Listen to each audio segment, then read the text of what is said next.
I haven't. No, I'll talk about it. Yeah. Hey, kids. Hey, kids. Welcome. Welcome to Friday.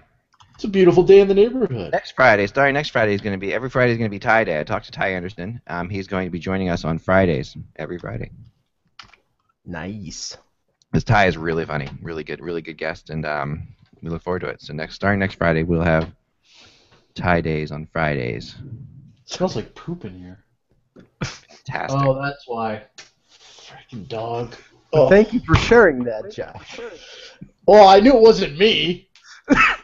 Lord. All right. I just let him out, too. Bad boy. I wonder why we don't have any women on the show. Bad boy. I know we have the same issue here, but we have a puppy, so the puppy is Yeah, mine's 9 years old, and it's yeah. You want it? You can have him. That could be the cutest puppy I've ever seen. Our puppy, thanks. Our puppy. It's obscenely cute. It's ridiculously cute. That's why I'm not like a cute dog guy. Yeah. The funny thing about it is that I always thought little small yappy dogs were just ridiculous. Like I thought, why not just get a cat, you know? But yeah, this dog just grabs your heart, and but it's not yappy. It wasn't. At least it wasn't yappy when I. Still not yappy. One second. Okay. Still not yappy. It's still not a yappy dog at all. Okay, guys. Before we start, I gotta pick this up because I'm following it the whole time, and it's driving me nuts. Yes, that's right. Welcome to the professional HockeybuzzCast. Go ahead, Josh. Mike's taking a call. Josh is cleaning up poop. It's just me in the chat room right now. So let's go ahead, Josh. Josh is cleaning up. While Josh cleans up after his dog. Yes. God. Cats not suck. I have been in situations like this, Josh, where I've had to do the entire podcast with poop in my office, and I've done it. I'll let you know that I've stood my ground through this. But that's all right. Sorry, guys. Unreal. Lord. All right, well. We got off to a great start today.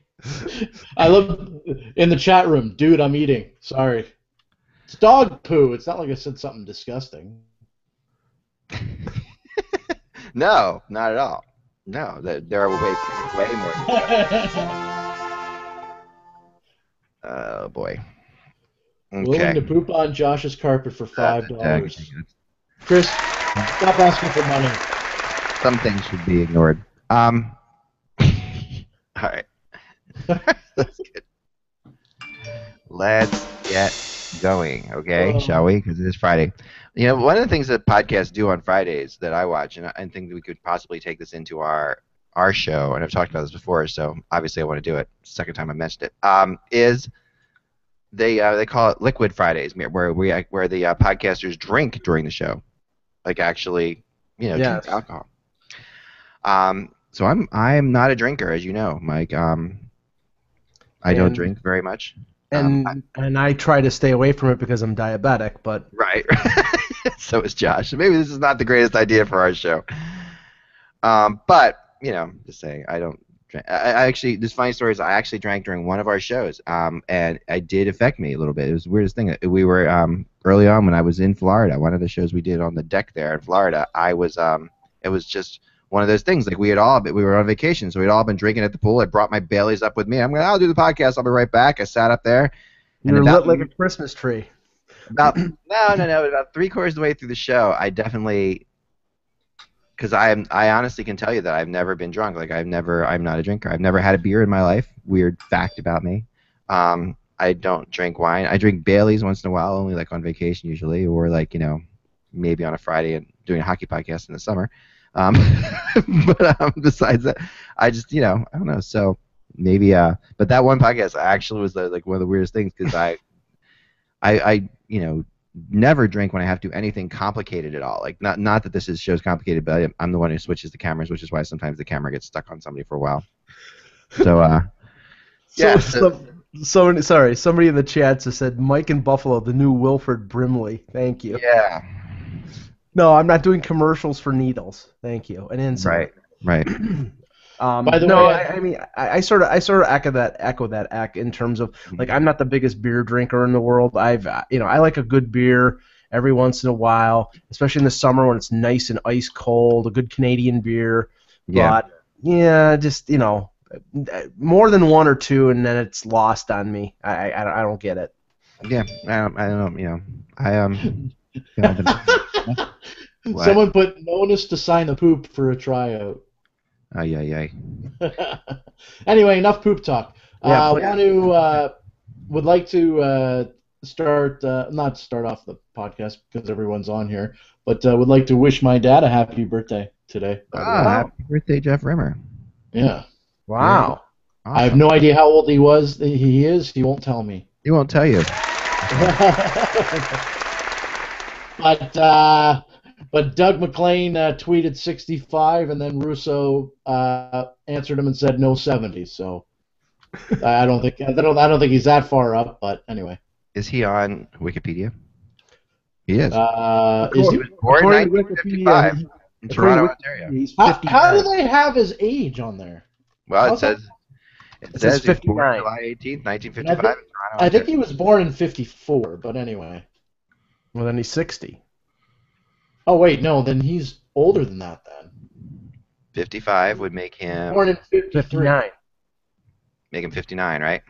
Yeah, he's over 60. I can guarantee you that. So this He's Wikipedia date is wrong? It is wrong. Wikipedia's never been Wikipedia's wrong. wrong. He was born in.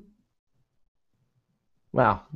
Yeah, he was. Wikipedia's never been wrong before. He was born in. I mean, yeah, 52 or 53, I think. I think he's like 62 or 63. Because I mean, I'm 36, Right. right? So if he was 60, he would have had me at 24, which is not right. Because he didn't get. I don't think he got married till he was 26. All right. So he could be 64. I don't know. Who knows? Someone tell me. Someone in Wikipedia will fix it within the minute because that's how Yes. Wikipedia works. I do know this though. He goes to movie theaters and says he's a senior citizen. discount? All right, so maybe we should keep him on there. We should keep him there. So we won't. No one changes Wikipedia. I used to have a Wikipedia page actually. I did. And what happened to it? I don't know. I think it was removed because I wasn't important enough. I'm pretty sure.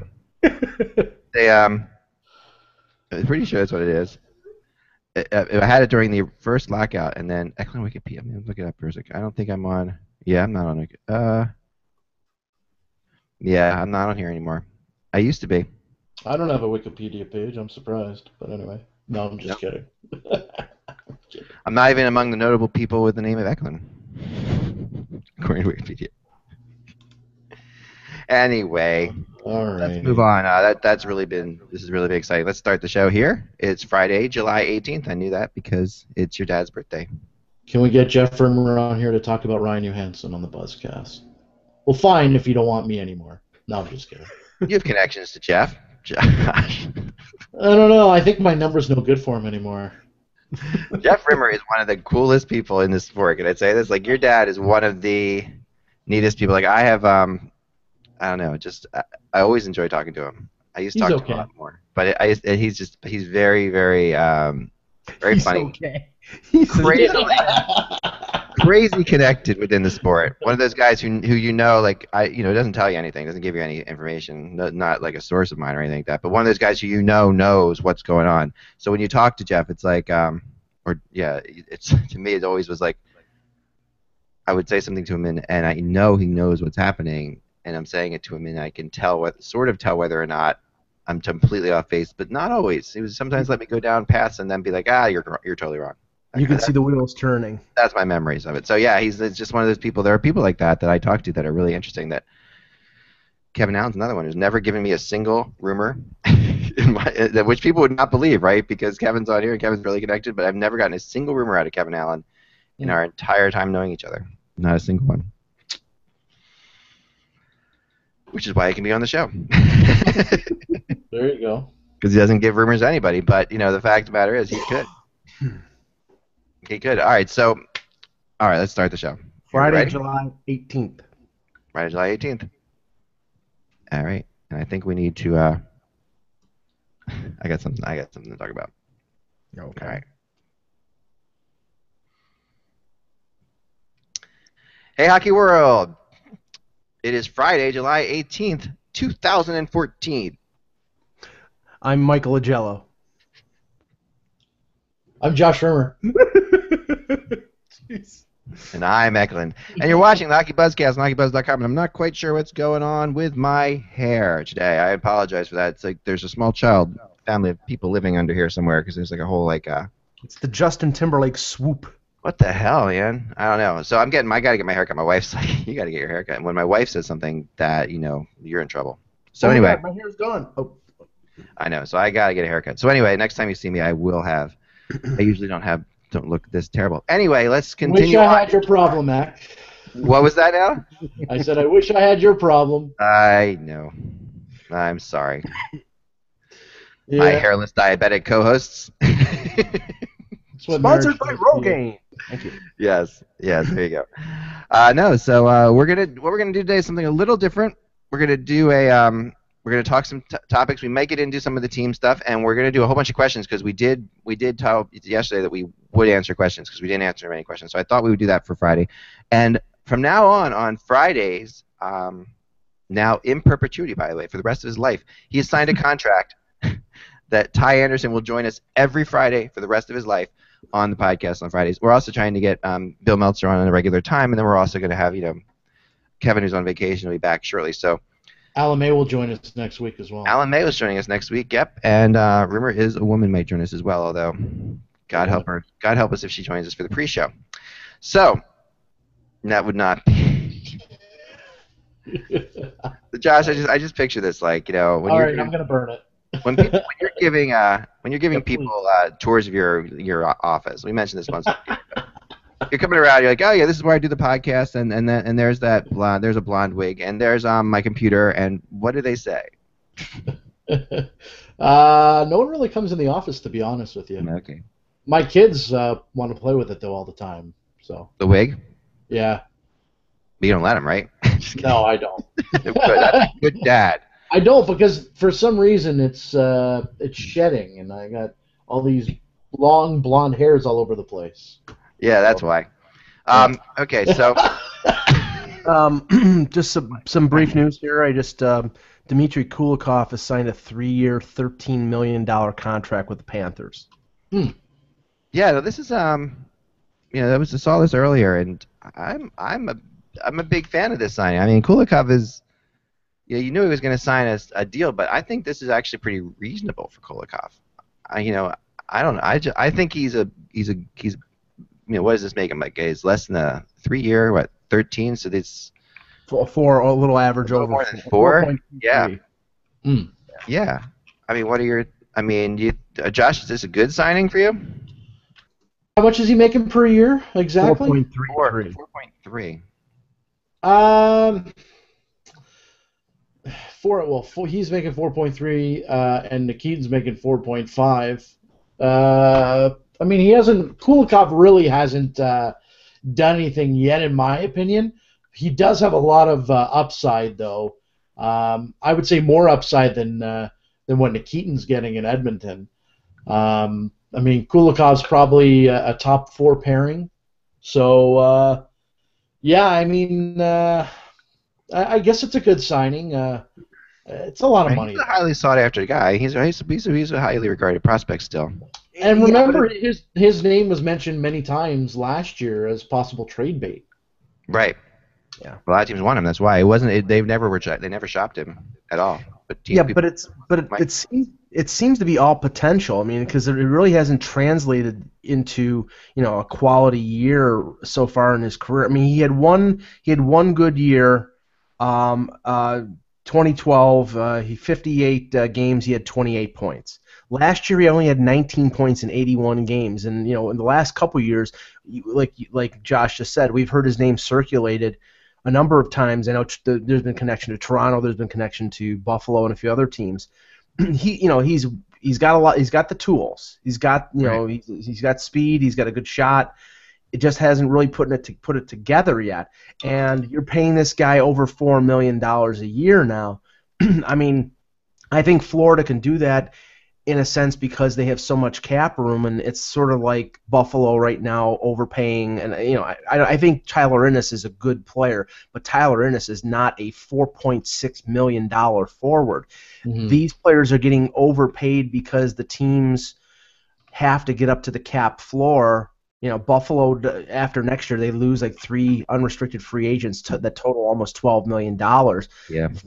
Florida has a number of contracts that are dropping off. They have money to spend. It's just a question of, prior to this year, having an owner who was willing to spend it. Now, Viola is there and he's willing to spend the money. I just think right now this is not spending it wisely. I didn't think the Bolin deal was a smart deal in terms of the money that they spent. And this is another one where I think they've overpaid.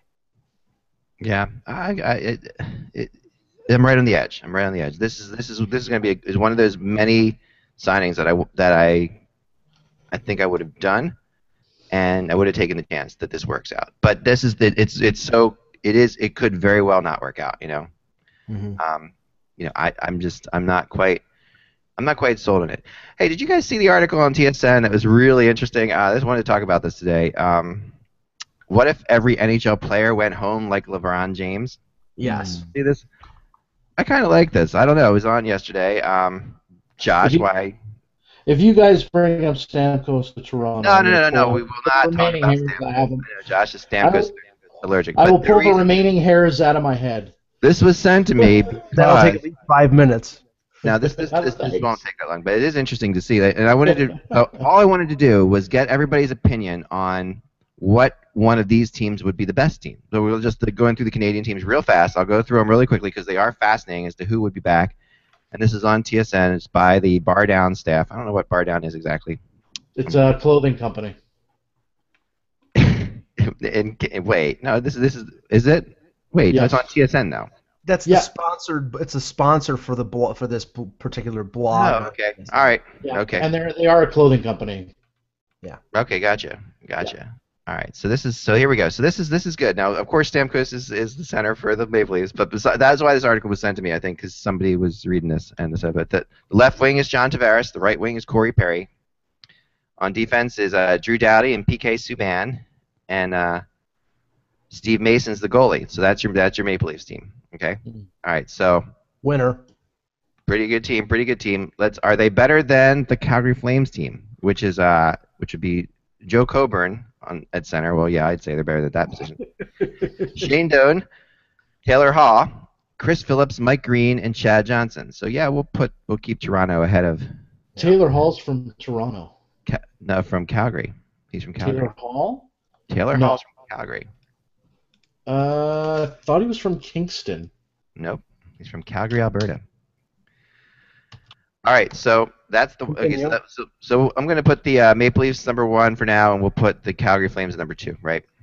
Everybody kind of agrees with that on the site so far where we are. Okay, so we got a couple more teams though. So now we go to the Edmonton Oilers. If everybody went home to play in Edmonton, you have Tyler Ennis at center. Okay, not a great center crop there for Edmonton. Iginla, Lupul, Phaneuf, Bouwmeester, and Ben Scrivens. All right, so that seems not as good as the Toronto team, obviously. Is it better than the Calgary team, though? I thought Carey Price was from the Calgary area. Is he? I thought so. Flamester, can you help us in there? He's a Western Canada boy, but I thought it was from Calgary. I'm checking as we. Yeah, maybe they'll help us in the chat room too on that one. We'll continue on that. No, Carey Price is from Vancouver. Excuse me. I guess we're gonna get to him then. Okay. All right, so I'm gonna call it a toss-up for now between those two. I think I'd rather have the Edmonton team than the Calgary team. Oh, yeah. You agree with that? Yes, I think Edmonton's the second best behind Toronto right now. Right now, so far we'll put them at number 2. I mean, Taylor Hall is a hell of a player. He really does make that Calgary team better. But okay, let's move on. No, Montreal. Go ahead, Montreal. What do you have to say? No, I was gonna say I thought we were moving to Vancouver, but go to Montreal first. We're going to go to Montreal. Okay, Patrice Bergeron, Alex Burrows and Marty St. Louis up front, with Vlasic and Letang on defense and Luongo in goal. All right, so I still would have Edmonton. have Edmonton still ahead of them. Yeah. So what do you guys think in the chat room? That's a tough one to me. So you've got Lupul, Ennis, Iginla, Phaneuf, Bouwmeester, and Scrivens versus Burrows, Bergeron, St. Louis, Vlasic, Letang, and Luongo. Yeah, the Luongo is better than Scrivens and Bergeron is better than Innes, but the rest of Edmonton's team is better than Montreal's. So you Iginla over St. Louis. Yeah, I could go there. Bouwmeester and Phaneuf over Vlasic and Letang. I don't know. I would put Vlasic over Phaneuf. I would put Bouwmeester. I would go Bouwmeester, Vlasic, Phaneuf, Letang maybe, or maybe even Letang, Phaneuf. That's my opinion. I'm not that high on there. All right, so yeah, no Crosby on the Montreal team. I mean, I guess they don't consider. I mean, Crosby, yeah, the closest city is Montreal, but this is really talking about people who are from that city. This is like basically. He's PEI, really, isn't he? Yeah, like either from that city or extreme, like a suburb of that city. Right. Like Laval or Pancor. All right, now so Ottawa. Let's go to the Ottawa Senators. Ottawa, Derek Roy, Ryan Spooner, Jay McClement. Okay, next. Mark Metho, Dan Boyle, and Mike Smith. Can we agree that this is the last team? This is so far, yeah. That's the worst. Below Calgary. So right now we've got Toronto, Edmonton, Montreal, Calgary, and Ottawa in that order. Okay. All right, so let's go down to... I was going to say, let me guess a couple of the Vancouver. I'd say Lucic has got to be the left wing. All right, yeah, let's go to Vancouver. Yeah, Lucic is the left wing. How about what about you, Josh? You got any guesses for the Vancouver Canucks? The center is pretty obvious too. Brad Richards? Mm-hmm. No, from Burnaby, British Columbia. Oh, Joe Sakic. No, Nope. I'm just kidding. But actually, yeah, Joe Sakic, all time, yes, would be on this team. He's the Burnaby guy. Trying to think. This might be the best team, by the way, of all of them. Taves? Nope. Center from Burnaby. Anybody? If you don't look it up. We're trying to have some fun, so don't look it up. All right. Well, we'll go. Right wing is Jamie Benn. Okay. So Lucic and Benn up front. Defense. We have two. One guy has recently won in Norris. So see if you can guess him. Duncan Keith. Nope. From Sycamore, British Columbia. Oh God. The other's from Richmond, British Columbia. Both are, the one guy from Richmond, British Columbia has won 2 Stanley Cups in the last 4 years, or 5 years. And the other defender has won a Norris and has a bobblehead coming up this year. Just read it. Him! Come on. Read it. All right, Seabrook and Shea Weber. You guys are bad. Seabrook and Shea Weber on defense. Carey Price in goal. So that's like Lucic, Benn, Hopkins, Seabrook, Weber, and Price. Nugent Hopkins. All right, so Ryan Nugent Hopkins, yeah. Okay, so I mean, to me, that's I'm putting them on ahead. par. I mean, that's. I mean, you're talking Doughty, Stamkos, Perry, Tavares. Yeah, and Subban. Yeah, you're right. And Mason's a better goalie than people would give credit for. Yeah, I mean, Mason's not better than Carey Price, but I think the forwards and the defense are as good or better. So I would lean Toronto. But Vancouver's clearly the second best, and then Edmonton, I'd say, is third. And we still have Winnipeg. We have Winnipeg. Okay, so we got Winnipeg. Let's put Winnipeg in there now. So Taves will be the center. Taves is the center. The right wing was once a Maple Leaf and sadly traded away. This player's dad played for the Winnipeg Jets. Come on. Thomas Steen. Oh, Alex Steen. Alex Steen. That's why he's from Winnipeg. Okay, all right. On the left wing, this guy will never be traded, ever. He's not traded for now. He's not on the market for now. The left wing, the Ottawa Senators want him right now, but he's not on the market for now. Although, don't tell that to Kyprios. Come on. Patrick Sharp. There we go. These are good clues, guys. Defense. One of these guys is a teammate of Seabrook's. Keith. And has won and just won the Norris. Come on. Okay, so Duncan Keith. The other, it's hard to believe that there's not another defenseman from Winnipeg better than Bryce Salvador. But I guess there isn't. And James Reimer in goal. James Reimer in goal, right. So this team... Loss. All right, but let's put them in perspective here. So are they're better than Ottawa? Yes, because of Taves. Yeah, and Duncan Keith. I mean, they've got Taves and Keith. Yeah. And Steen. I mean, that's... I'd say they're fourth, maybe Fourth. fifth. Fourth or fifth.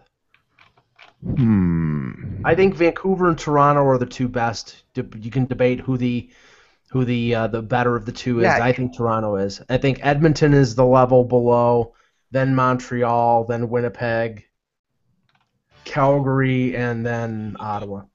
All right, I'm going with dude in the chat room here. Claude Giroux is from Ottawa. Okay. I put him ahead. We got to throw him ahead of Derek Roy on this list. I mean, yeah. that's just add Giroux, but they're still the worst. Yeah. All right. Well, let's put his line mate from maybe a couple years ago, but geez, on left wing, although he's also a center. And Danny Briere is also from Ottawa. So that's another one. He's from Gatineau. They're both from across the river. Giroux's not from Ottawa. What are we talking about? That's a joke. Very funny. Ha ha ha. Giroux. I was thinking of. Gosh. All right, you grabbed me. It's Friday, everybody. I know. Giroux's from Hearst. Giroux's from way up in God's country. Oh yeah. But anyway, Danny Briere is from. That's why I was confused. Danny Briere is from Gatineau. Anyway, so let's say. So we got this whole thing now. So we're saying Toronto, Vancouver, Edmonton are the top three. And in Montreal, fourth, maybe? Yeah. Or Winnipeg. I mean, that's tough. Winnipeg or Montreal, it's a tough battle there between the fourth ones. I think Calgary and Ottawa are the two worst. I think Winnipeg, because of Taves, is fifth. Montreal, fourth. Edmonton, third. Vancouver, second. And Toronto, first. Right. Shockingly. Right. Yeah, isn't that pretty? I mean, no, I just think that. Well, I mean, Toronto is the most populated area of the country. Yeah, so. I mean that's the reason. I mean, there's so many more people in that area. Well, there was a time when Montreal was like that. That Montreal would remember that then the Canadians could build.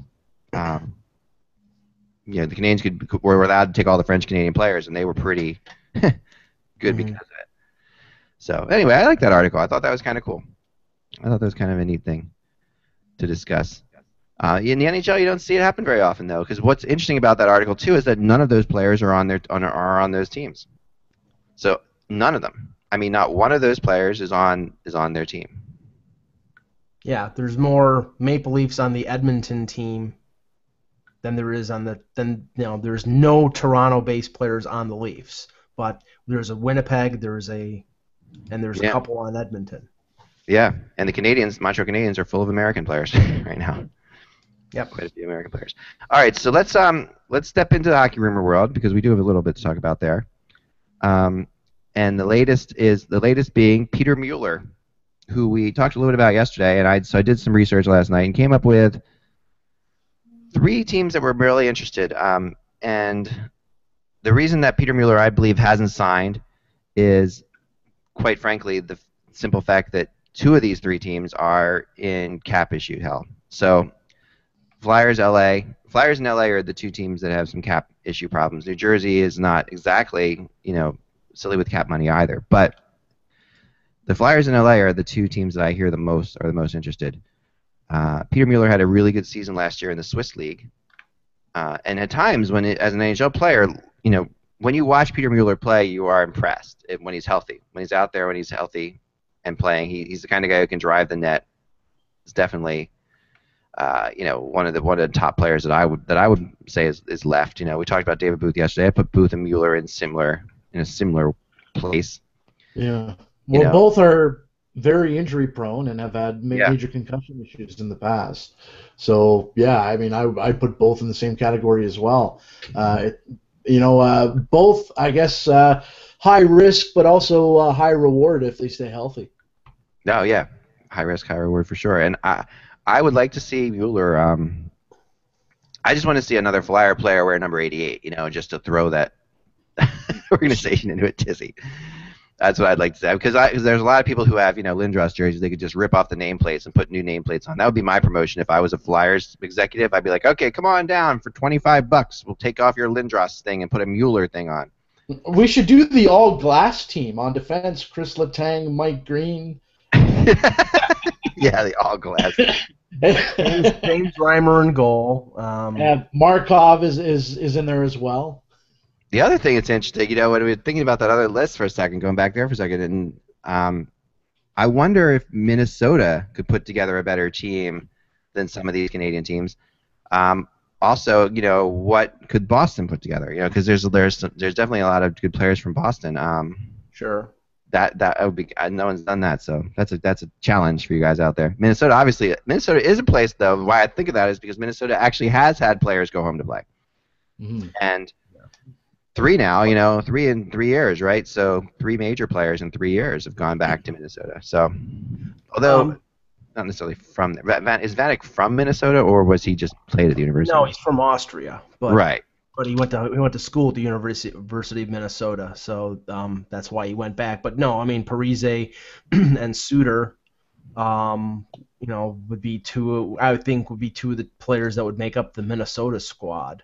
I'd have to do a little more research, but all you have to really do is scan Team USA from the most recent Olympics. Right, exactly. Put together your Minnesota, your Massachusetts, and your Boston teams, right? Actually, the Team New York would include Gianta and Patrick Kane and a few other players. Ryan Callahan would be a few other players. Oh, and who else? I mean, who's and what's his name? Jonathan Quick. And Jonathan Quick as well. The Rangers. To talk about Mueller, I mean the comparative between the two is both have had concussion problems. I mean Mueller, was looked to be on the path of a pretty good NHL career. I mean, I know that he scored 20 goals in his rookie season with Phoenix. He got traded to Colorado, had a pretty good little window there, but concussion problems really have interfered with him. He had a good year last year in Europe, and it might be one of those situations where he's a player that a team is willing to take a 1 year, $1 million crack at to see if he can come back and play at the NHL level. I mean, he's still young. He's 26 years old. Yeah. So I mean, it's worth a shot. I think so. I mean, at this point, with what's left, and if you're looking to add something, this is and this is what I was told about the Kings. The Kings were definitely out there looking for a player like a bargain deal. They were in the source I talked to said they were shopping in the bargain bins right now, trying to come up with that $1 million player like that, that could really be an impact player but not cost anything, but that they could get to come to LA because hey, if you go to LA, that's a good place to play and you get a good team and they feel like they could probably get one of those good deals. So maybe.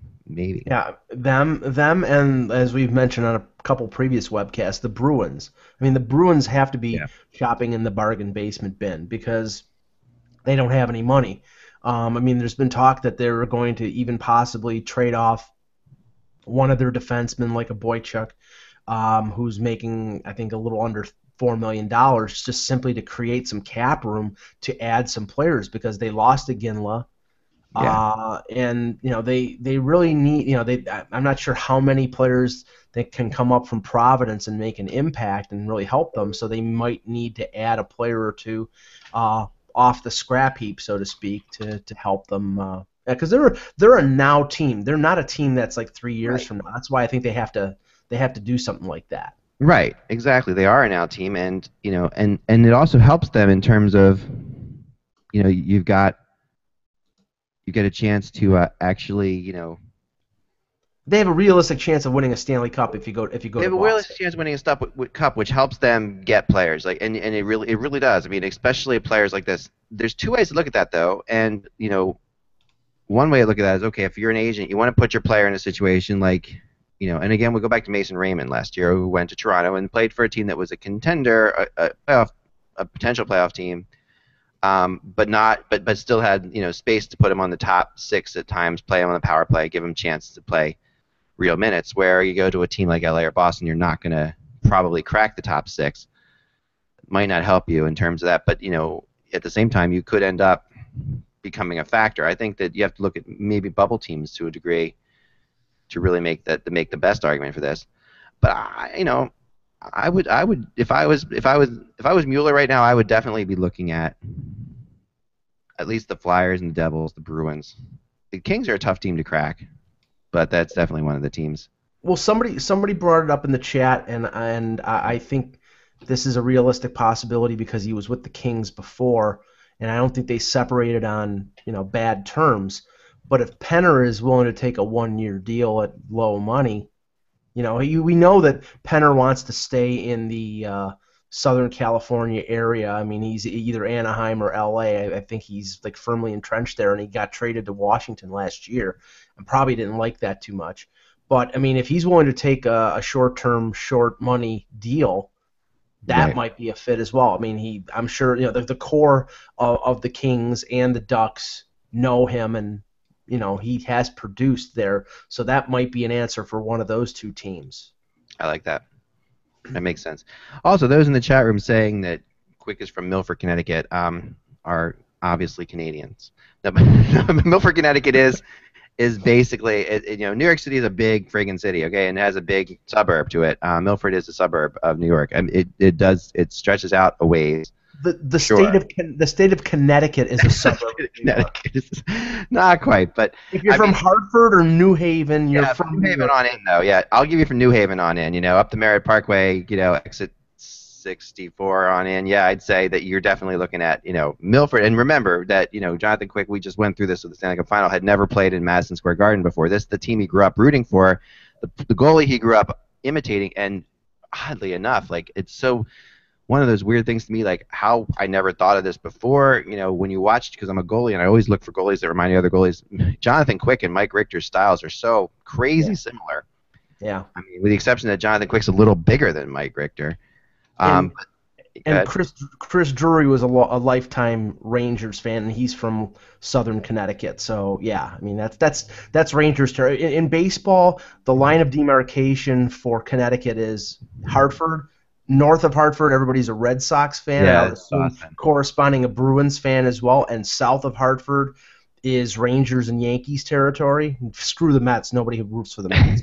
If you live in Milford, Connecticut, chances are your dad works in New York City and you live in Milford, Connecticut because you are there for the taxes. I mean, and that's in all likelihood. I mean, people who live in Connecticut at that point, in that part of Connecticut, I'll get some, I have friends who live in Rye, I have friends who live in different places. They're all, New York people, basically. So that is, they are Rangers people. So that I would count that as a Rangers. I'd say Ithaca. Where Dustin Brown's from. I would. Ithaca's a little bit. That's more Sabres territory. So I would say that's 2.5 hours from here. So that would be Team New York. That's 2.5 hours from New York, though. That's about. Yeah, it's middle of the state. It's pretty much the middle. So I wouldn't call that I wouldn't call it a New York team. I wouldn't call that a New York suburb. But I think Milford's a suburb of New York. That's what I mean. So there you go. So that's my. I mean, I'm trying to I think people are kind of making this argument because Crosby's from closest city's Montreal. That's a long way away from Montreal, even though that's the team he rooted for. So going back home to play. I know this is all very who knows what, but it's not the most interesting topic in the world. But it is a Friday. It is July 18th, and it is something to talk about that is at least more interesting, at least as interesting as Peter Mueller in my mind. So that's why I brought it up. So there you have it. Let's take some questions from the chat room because we promised we would do that, and jump on in. So if you have any questions at all. Yes, South Jersey counts for Philly, Tim. Yeah, because South Jersey is a suburb of Philly. Bobby Ryan would be coming back. That would be coming home. Team Michigan would include Ryan Miller, as somebody said in there. Yeah, it would be Detroit, right? I would definitely, and that's definitely Detroit. And James Van Riemsdyk is from Jersey as well, so yeah, that's true. Okay, so yeah, he's from North. He's more New York area.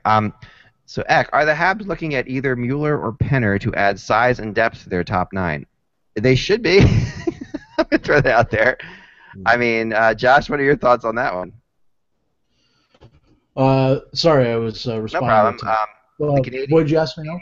The question is, are the Habs looking at either Mueller or Penner to add size and depth to their top 9, in your Well, opinion? I told you about Mueller, how I felt about him. I think I'd rather have Dustin Penner.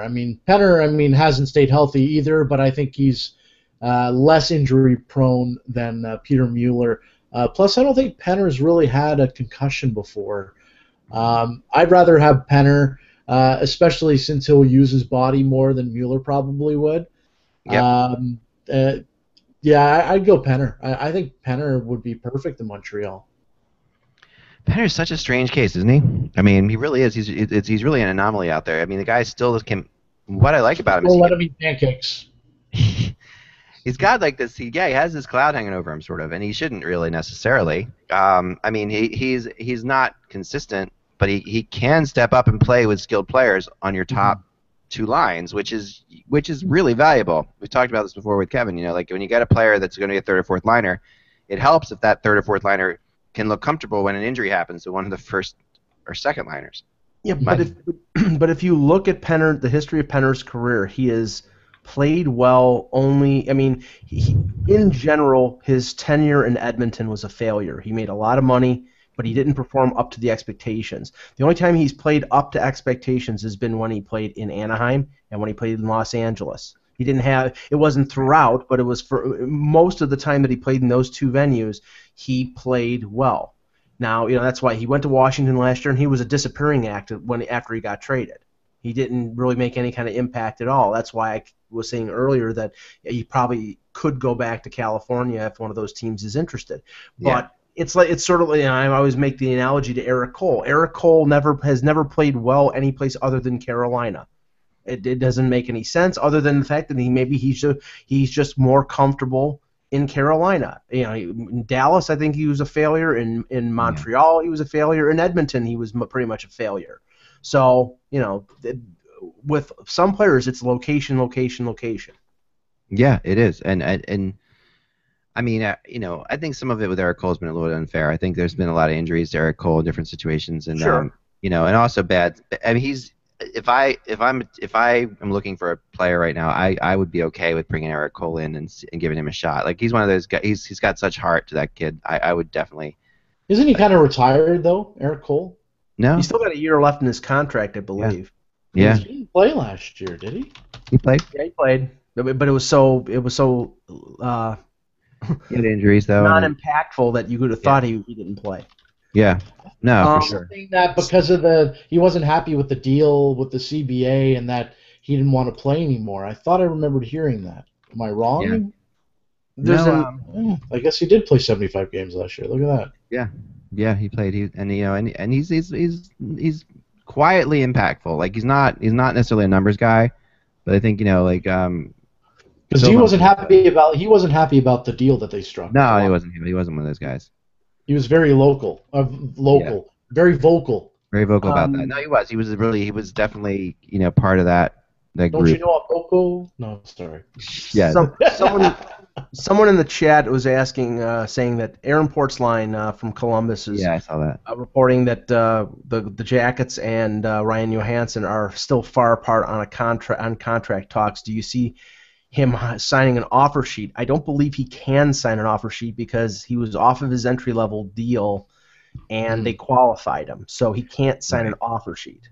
Yeah, but I will say this as well. Those comments that Aaron Portzline got today were, and it says it at the beginning of his first tweet, you got him from Jefferman, who actually was the one that spoke with John Davidson. Okay. And got those quotes. So you know that person, don't you? I think I do. I think he's got a special day today or something. I don't know. Turned 70. No, I'm just kidding. I'm going to say, in this situation, knowing the management a little bit in Columbus, that I think that I do believe that this will get done, and I don't think that an offer sheet's going to happen, and I don't really I really wouldn't be super concerned with how close or how far apart they are right now. In this particular case, I think what happened.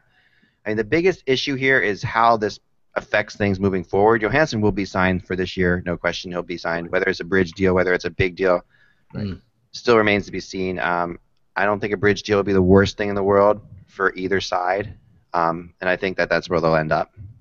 See, this is the thing, and I wrote something regarding Jake Gardner today, and it's applicable to Johansson as well.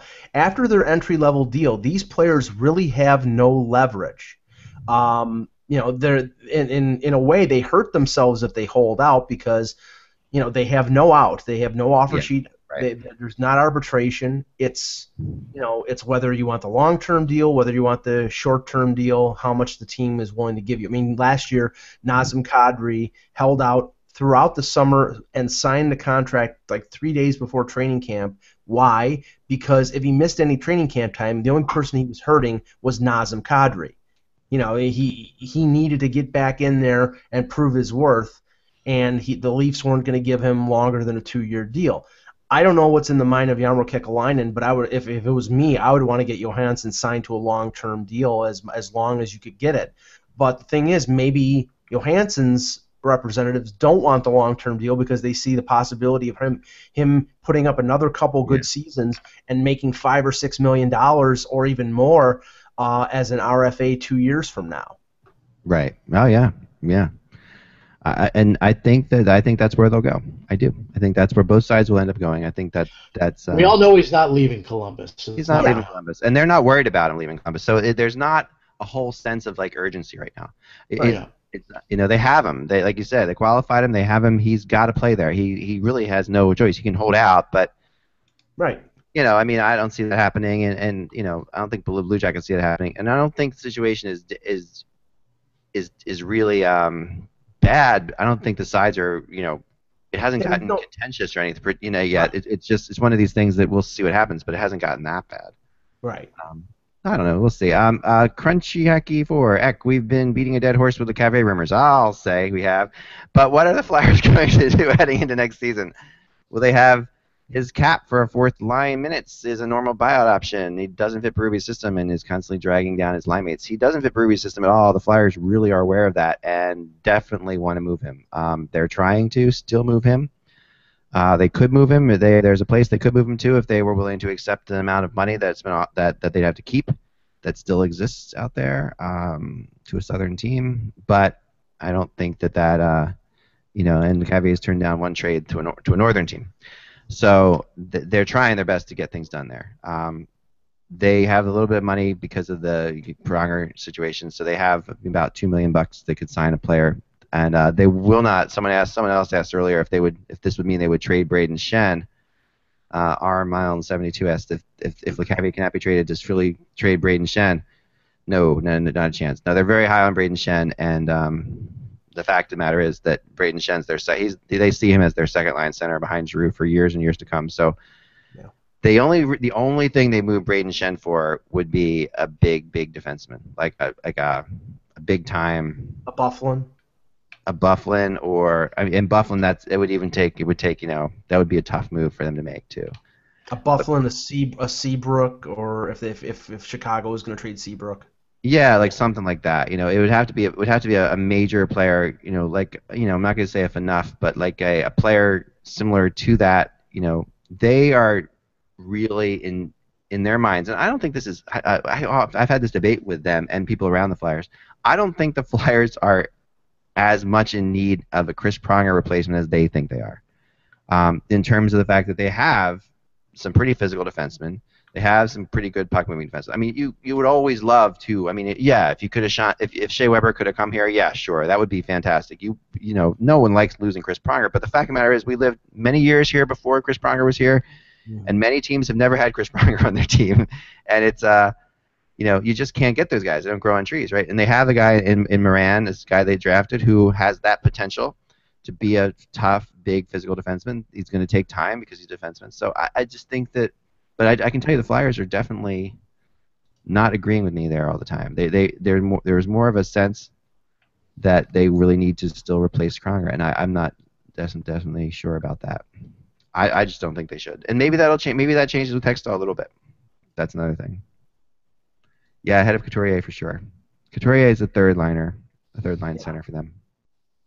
He is basically, we talked about yesterday, like Jordan Staal. Like that is Couturier's role to the Flyers, and that's how they see him.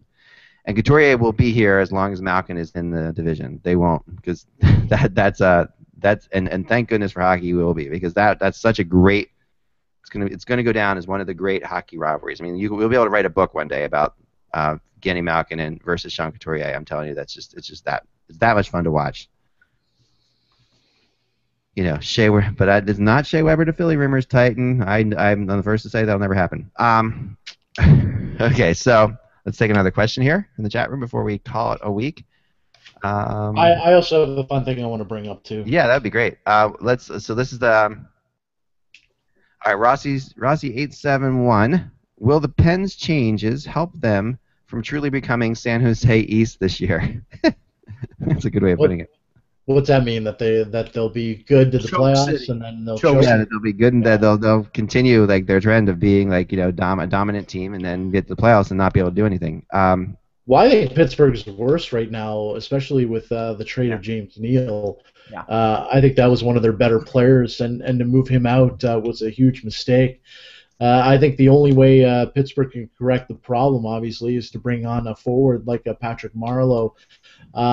But I think their best choice to do still this offseason is they really should bring in Marty Brodeur as a backup. I think that's a no-lose situation. You bring him in, and I think that would help Fleury. If not, it doesn't help him. It'll help Pittsburgh because he'll be a great backup if Fleury does lose the starting job.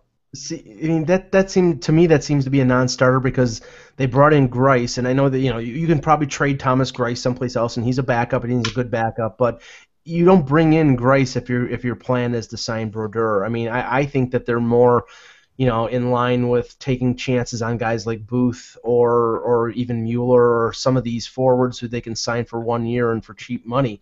I mean, if you look right now. I like Patrick Hornquist. I think he's had a fine career in Nashville. He's nowhere close to being the same player that James Neal is. They're getting Dupuis back off of the injury, but it was a serious injury, and you don't know what kind of player he's going to be. They bring in Steve Downey, who, as you said in previous webcasts, has had a lot of problems last year with concussions. Yeah. They have to get Brandon Sutter and Spaulding signed as RFAs. I mean, once they get those guys signed, they have a little more depth in their forward lineup. But it's not the quality depth that they had, or not the quality at the top six that they had last year. Right. So the addition of Ehrhoff to replace Orpik and Niskanen is a good stopgap. But I think they've lost some firepower, and they're more reliant on Crosby and Malkin to sort of bridge the gap. And I if you put too much responsibilities on those guys, I think you're in trouble. So I think they need to add something. Yeah, because what they did was they lost two tough-nosed scorers, in Jokinen and Neal. Two guys who actually, were willing to score dirty goals, go to the net. And they kept a lot of their, like Dupuis is, he's Kunitz. These are more, I would call them more, finesse players. And Hornquist I would call relatively a finesse player too. So I think that they have kind of lost. I mean, Dustin Penner might make sense on a team like this, where he could actually go and they need somebody to go to the net. In my mind, I mean that's why they got Downey, but Downey's not healthy, So I would not count on Downey playing, more than a few games. Hopefully that's not the case, but. And Brodeur is so far down on the list of needs for the Penguins, not only because of Grice, but they have Zatkov, who was their backup last year and played pretty well. So they really don't need. Yeah. I mean, the question is Fleury. The question is whether Fleury can, play more effectively this year as he did. Last year he did not have a bad year, and he was not the reason that they fell apart in the playoffs.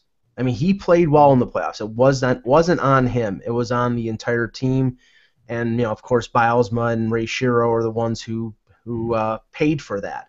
But I think Jim Rutherford has to go out there and add probably one, maybe two more pieces up front to, I say, bolster the depth of their lineup. If he can do that, if he can find room to do that, then I think they have a chance of, maybe getting by Boston and being the East's representative in the Stanley Cup final. Yeah, I mean, they still have the ability to do that. They still have, and I'm not saying, if we debated the Fleury thing before, and I don't think his play was was a problem, but I think that there's a general mood, like I've talked about before, that comes out from your goalie on out that really does affect the team with Fleury and goal. That is a problem.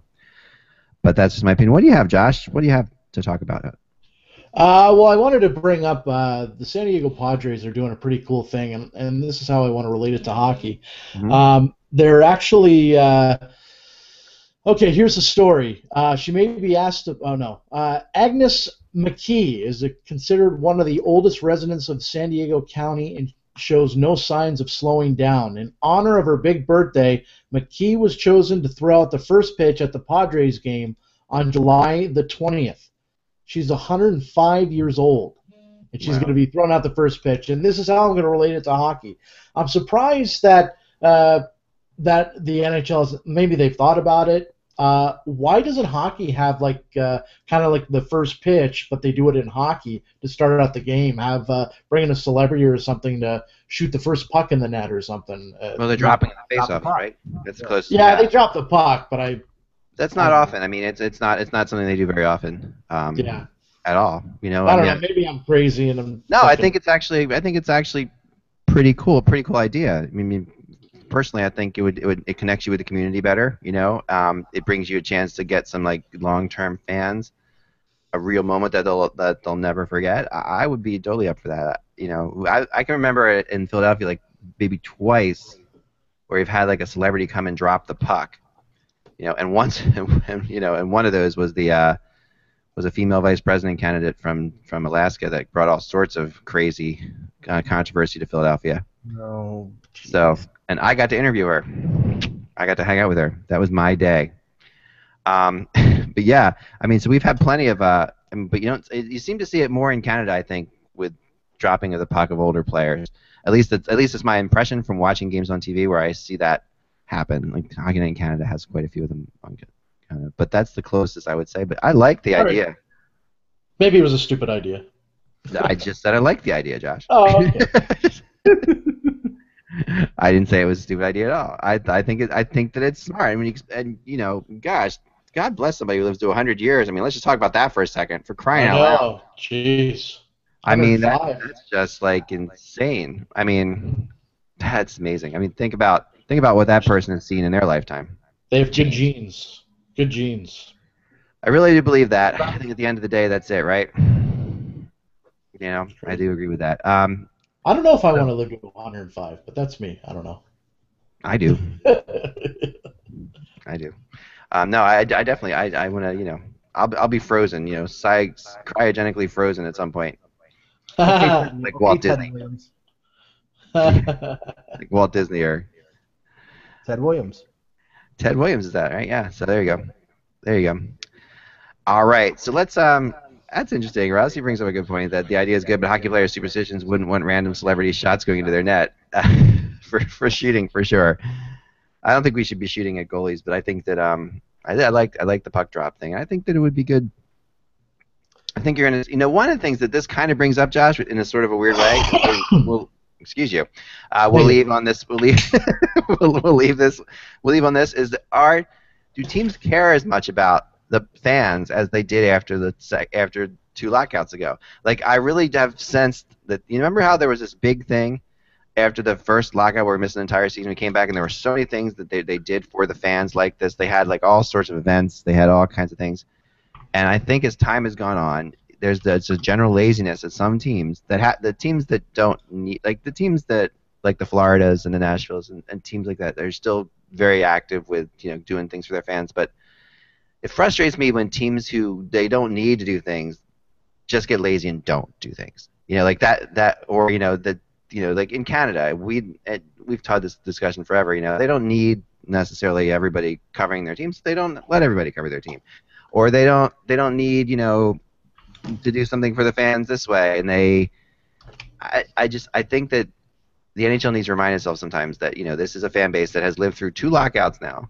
One that lasted a whole year, one that lasted a half year, and they need to continue to try to find a way to make it worth something for them. That's just my opinion.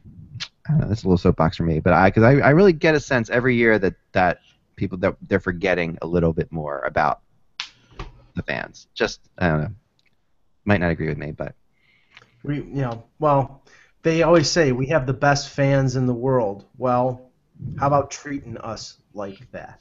Yeah, there needs to be something more. I mean, now one of the things that we'll talk about next week is the way the AHL has changed their overtime and stuff like that. I do want to get into some rule things next week. Next week we're going to have some guests, and we are going to get into. We have somebody coming on Monday or Tuesday, so we're going to continue our league team wheel thing with Edmonton and Pittsburgh. We've talked about them a lot, it seems like, between now and then, but we will definitely get into because I want to have, and that's why we're kind of waiting to have like a real Pittsburgh person on to talk about the Penguins and a real Edmonton person on to talk about the Oilers, to give us the local perspective on these teams. And and it'll be, and who knows, you might even have a female guest host at some point next week. Never know. Not Josh's today. We'll talk about that. We'll just leave that up for. Josh had a female guest host for us today that we couldn't use. It's a thing. There you go. Someone's got to make that their avatar, right, for Twitter. So I put it on there long enough so you guys can get a screenshot of that, and there you go. Disturbing. I was going to go, here's Johnny. I really want to thank you guys for continuing to watch the show. We will continue to do it as long as you continue to watch it. And we will hit the teams hard because now things are really indeed slowing down, and we appreciate the fact that we want to talk about more things, and we like you guys sometimes being okay with us talking about things that don't necessarily have to do with hockey because, we sometimes have things to talk about that don't have to do with hockey. We'll try to keep it to hockey for the most part, but it's okay if we don't always talk just hockey. No signings today, so. No signings today, so.